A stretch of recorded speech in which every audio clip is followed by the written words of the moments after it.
Yes sir. Yes sir. Yes sir, आ रही है। मेरी आवाज आ रही है ना आपको? यस सर, आ रही है। ठीक है। अभी जो है स्क्रीन में प्रेजेंट कर रहा हूँ और बीच में कुछ आवश्यक है तो बोलिएगा। हम इसको रिकॉर्ड कर रहे हैं। अगर ठीक ठीक पूरी तरह से अच्छा रिकॉर्डिंग होगा तो हम सबको शेयर कर सकते हैं। ठीक है।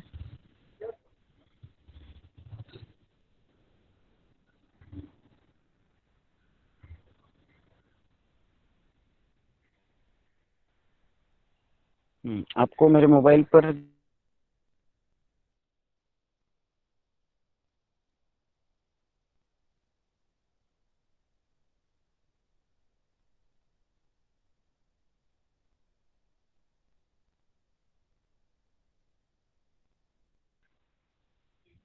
हेलो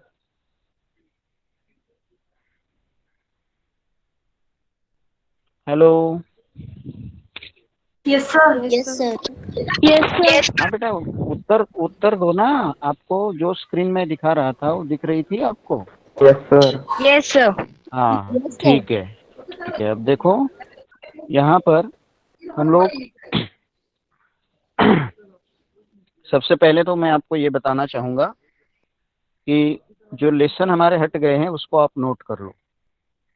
ठीक है। जो मैंने कल आपको 3 किताबें बताई थी, देखो यहाँ पर है आरोह भाग 1 एनसीईआरटी प्रकाशन की, उसके बाद है वितान, और तीसरी किताब मैंने बताई थी अभिव्यक्ति और माध्यम। मैंने ये भी कहा था आपको कि अगर आप नहीं भी खरीदते हैं तो समस्या नहीं है, हम इसको मेरी ओर से जो है आपको इसके आवश्यक नोट्स जो है दे दूंगा। ठीक है। अब उनमें जो पाठ इस साल के लिए हटाए हैं पाठ्यक्रम से, जिन पर परीक्षा में प्रश्न नहीं पूछे जाएंगे, वो आप लिख लेंगे। या जो ये दिख रहा है इसका स्क्रीनशॉट ले लो, बाद में आप नोट कर सकते हैं। जैसे सत्यजीत राय, फिर इनका पाठ का नाम है अपू के साथ 2.5 साल। दूसरा है सैयद हैदर रजा, उनके द्वारा लिखा गया पाठ आत्मा का ताप। तीसरा राम नरेश त्रिपाठी द्वारा लिखित पथिक कविता। फिर बाल मुकुंद गुप्त के द्वारा लिखा गया विदाई संभाषण। और मन्नू भंडारी की जो पटकथा है यहाँ पर रजनी, ये हटा दिया गया है। अब यहाँ पर काव्य खंड और गद्य खंड तो लिखा है, लेकिन वो ऊपर नीचे हो गया है बेटा, क्योंकि इसमें काव्य खंड के अंतर्गत सारे पाठ जो है ये गद्य वाले हैं, केवल उसमें पथिक कविता जो है वो उसमें आ गई है। और नीचे जो गद्य खंड नाम से दिया गया है वहां पर ये तीनों कविताएं हैं। त्रिलोचन जिनकी कविता है चंपा काले काले अक्षर नहीं चिन्हती। फिर अक्क महादेवी की कविताएं हैं 2 छोटी छोटी, वो भी हटा दी गई है। और अवतार सिंह संधू पाश द्वारा लिखित सबसे खतरनाक, इसको भी हटा दिया गया। ठीक है। तो कहने का मतलब ये कि लगभग ये 8 पाठ जो है आपके पाठ्यक्रम से हटा दिए गए, और ये सारे के सारे वितान ये आरोह से हैं। ठीक है।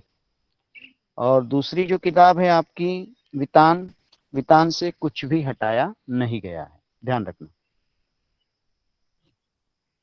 वितान पूरक पठन की किताब है आपकी। ठीक है। अब हम बात करेंगे प्रश्न पत्र की। ठीक है। प्रश्न पत्र के संदर्भ में देखो, सबसे पहली बात ये कि इस बार जो प्रश्न पत्र आपका बनेगा इसमें मल्टीपल चॉइस क्वेश्चन यानी बहुविकल्प की प्रश्न जो है वो ज्यादा होंगे। इसका कारण ये है कि इस बार परीक्षा की थोड़ी सी प्रणाली बदल सकती है, परिस्थितियां आगे चलकर कैसी होगी पता नहीं, और इसलिए हो सकता है कुछ पोर्शन ऑनलाइन लेना पड़े या और जो भी है। तो इन सभी बातों को ध्यान में रख सिद्धि द्वारा ये पत्र है और इसमें ये सारी चीजें लिखी गई है। जैसे अब देखो, कोई भी परीक्षा आपकी होगी तो लगभग आधे क्वेश्चन जो है, आधे प्रश्न है वो मल्टीपल चॉइस क्वेश्चन या बहुविकल्पी क्वेश्चन होंगे। अब यहाँ पर प्रश्न पत्र देखो, पहला प्रश्न होगा खंड क अपठित गद्यांश और गद्यांश पर आधारित प्रश्न जो है उस पर प्रश्न इसमें पूछे जाएंगे। ठीक है, इसमें 10 अंकों के प्रश्न होंगे और 10 के 10 प्रश्न जो होंगे अति लघुत्तरात्मक होंगे। फिर उस पर 5 अंकों के प्रश्न होंगे, यानी पैसेज पर आपके 10 अंक हो गए और 10 के 10 प्रश्न। यहाँ पर इतना आसान काम है, देखो आपको पैसेज दिया जाएगा, गद्यांश दिया जाएगा। वैसे तो गद्यांश में उत्तर होते ही है, लेकिन प्रश्न के साथ साथ 4 विकल्प आपको दिए जाएंगे, फिर आपको उनमें से चुनकर लिखना है। 10 वो हो गए। फिर कविता पर आधारित आएंगे, कविता यानी अनसीन पोएम, फिर उसमें 5 जो है वो प्रश्न आएंगे। तो ये 15 प्रश्न आपके बिल्कुल एमसीक्यू हो गए। अच्छी तरह से आप काव्यांश पढ़ेंगे, गद्यांश पढ़ेंगे तो अच्छी तरह से आप इसको लिख सकते हैं। अब दूसरा विभाग है ख, कार्यालय हिंदी और रचनात्मक लेखन। अब दी गई स्थिति या घटना के आधार पर रचनात्मक लेखन, यानी यहाँ पर निबंधात्मक प्रश्न, ये अनुच्छेद लिखना होता है। कोई विषय आपको दिया जाता है और संक्षेप उस विषय पर विवेचन आपको करना होता है, अपने विचार लिखने होते हैं, इसके लिए पढ़ते हैं। दूसरा एक है औपचारिक या अनौपचारिक पत्र लेखन। पत्र दोनों प्रकार का आप जानते हैं, 10th तक 10वीं तक आप पढ़कर आए हैं। तो औपचारिक यानी फॉर्मल, अनौपचारिक यानी इनफॉर्मल, ये दोनों लेटर वहां पूछे जाते हैं और दोनों में से एक आपको लिखना है, उसके लिए 5 अंक होंगे। तीसरा है व्यवहारिक लेखन। व्यवहारिक लेखन जो है प्रतिवेदन, प्रेस विज्ञप्ति, परिपत्र, कार्यसूची, कार्य, ये ऐसे लेखन हैं जो अलग अलग कार्यालयों में प्रयुक्त होते हैं। ये लिखने के लिए आपको नहीं पूछ रहा है, लेकिन इनसे संबंधित कुछ प्रश्न पूछे जाएंगे। तो ये जैसे जैसे हम आगे बढ़ेंगे तो इस पर बात करेंगे। वैसे इसके संदर्भ में 12वीं के लिए कुछ वीडियो मेरे बने हुए हैं, अगर आप बस, वैसे आपको भी फॉर्मली आपकी क्लास भी मैं लूँगा, उसमें भी पढ़ाया जाएगा, लेकिन फिर भी आपको लगता है कि ये क्या है, क्या होता है, थोड़ा जानना है, तो आप मेरे YouTube चैनल पर जाकर व्यवहारिक लेखन के 4 वीडियो वहाँ पर पत्र लेखन से जुड़े हुए आपको दिखेंगे। पत्र लेखन, व्यवहारिक लेखन करके, औपचारिक लेखन करके, वहाँ उनको आप समय मिले हैं, यानी एक थोड़ी सी प्राइमरी परिचय जो है आपका प्राथमिक रूप से उससे हो सकता है। ठीक है, इसमें क्या होंगे, 3 अंक के प्रश्न होंगे और 2 अंक का प्रश्न होगा। मतलब ये लिखने के लिए क्या ध्यान रखना चाहिए, प्रतिवेदन कैसे लिखा जाता है ना, परिपत्र क्या होता है, उसमें कौन सी बातें बताई जाती है, कार्यसूची किसे कहते हैं, इस तरह के प्रश्न होंगे। ये पूरी तरह से नया टॉपिक है आपके लिए, लेकिन घबराना नहीं है, बिल्कुल आसान है। 10th तक इन बातों से आपका परिचय नहीं था।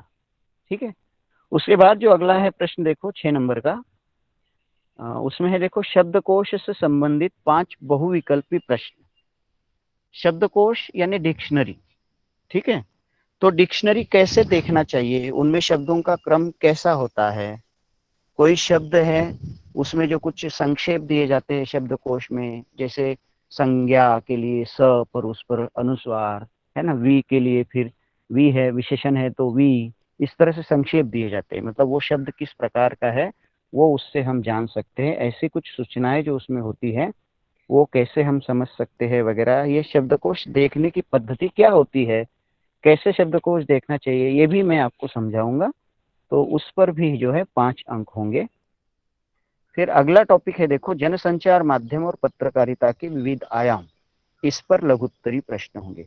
अब देखो नंबर 5, 6 और 7, ये 3 चीजें जो है ये एक तरह से 11वीं और 12वीं के लिए दोनों मिला जुला रूप है। मैंने तीसरी किताब जो आपको बताई अभिव्यक्ति और माध्यम, उस किताब से जुड़े हुए ये टॉपिक है, 5वां, 6वां और 7वां। तो ये आपके लिए थोड़ा नया है, 10th तक आपने पढ़ा नहीं है इसलिए नई बात है, कठिन बिल्कुल भी नहीं है। ठीक है, एक बार समझ लेंगे अच्छी तरह से तो कोई भी आपको कठिनाई उसमें नहीं होगी, उसकी चिंता आप ना करें। उसके बाद जो है अगला पाठ्यपुस्तकों से संबंधित प्रश्न होंगे क्वेश्चन पेपर में।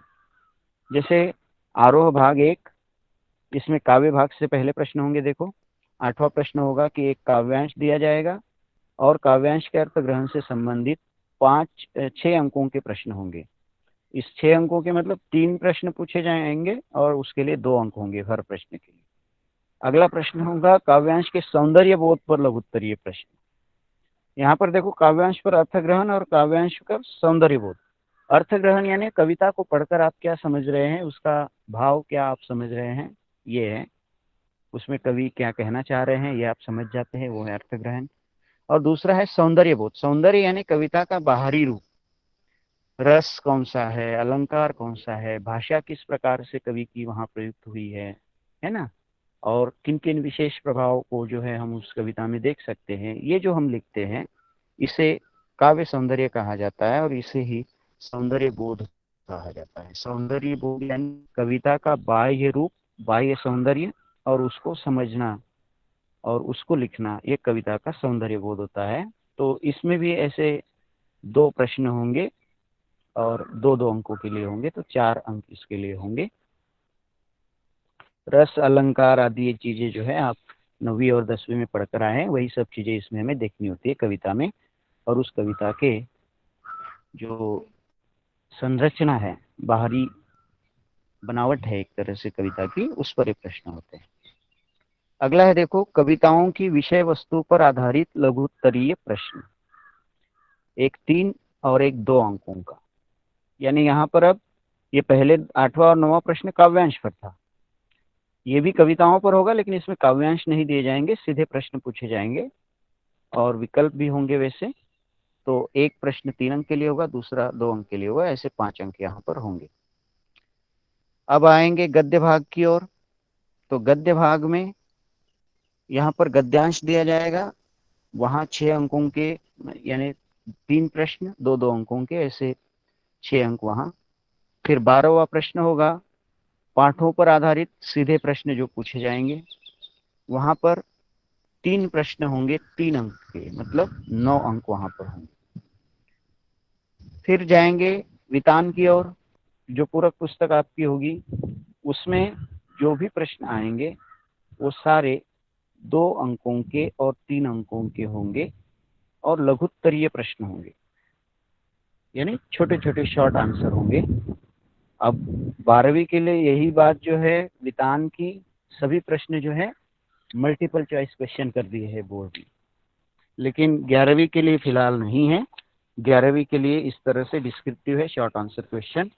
लेकिन हो सकता है आगे चलकर अगले साल वितान इसी तरह एमसीक्यू बना रहे, या फिर हो सकता है बोर्ड जिस तरह से अगर उसमें कुछ बदलाव होता है, क्योंकि पिछले साल तक वितान में 12वीं के प्रश्न भी डिस्क्रिप्टिव होते थे 4-4 अंकों के, लेकिन इस साल ये इस कोरोना के परिस्थितियों को देखते हुए थोड़ा सा जो बदलाव हुआ है, उसमें उन्होंने एमसीक्यू जो है इसको बनाया है, यानी मल्टीपल चॉइस क्वेश्चन या बहुविकल्पी प्रश्न हम उसे कहते हैं। लेकिन हो सकता है साल को रखेंगे, फिर हो सकता है अगले साल डिस्क्रिप्टिव भी आ जाए, हो सकता है इस तरह है, कोई नहीं कर सकता।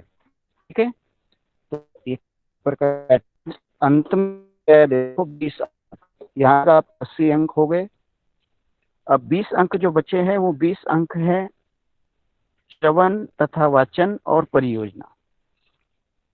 एक प्रोजेक्ट आपको दिया जाएगा, उस प्रोजेक्ट का मूल्यांकन, उसकी डिटेल जानकारी जो है जब भी आपको प्रोजेक्ट असाइन किया जाएगा तब दे देंगे, और फिर कैसे लिखना है वो भी अच्छी तरह समझा देंगे।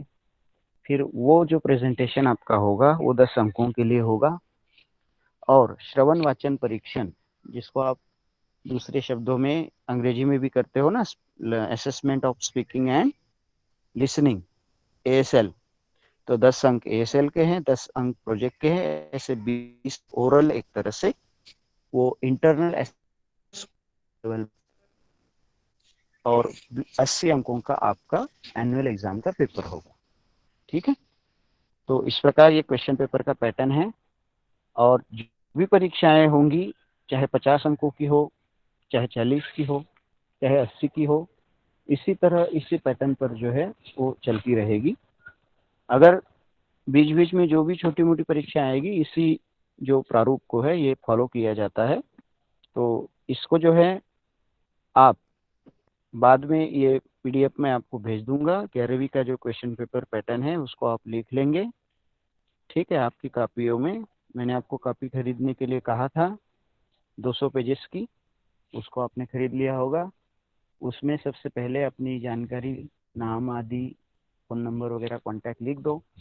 उसके बाद अगले पेज पर जो है पाठ्यक्रम लिखो। अब पाठ्यक्रम अभी मैंने दिया नहीं आपको, जो माहवार विभाजन है, मंथली जो स्लिप टफ है, वो मैं आपको दे दूंगा, शेयर कर दूंगा व्हाट्सएप के माध्यम से। फिर आप उसको पहले पेज पर लिखना है और फिर अगले पेज पर जो पाठ हटा दिए गए हैं उसको लिख लेना है, ताकि आपको कोई संभ्रम ना हो।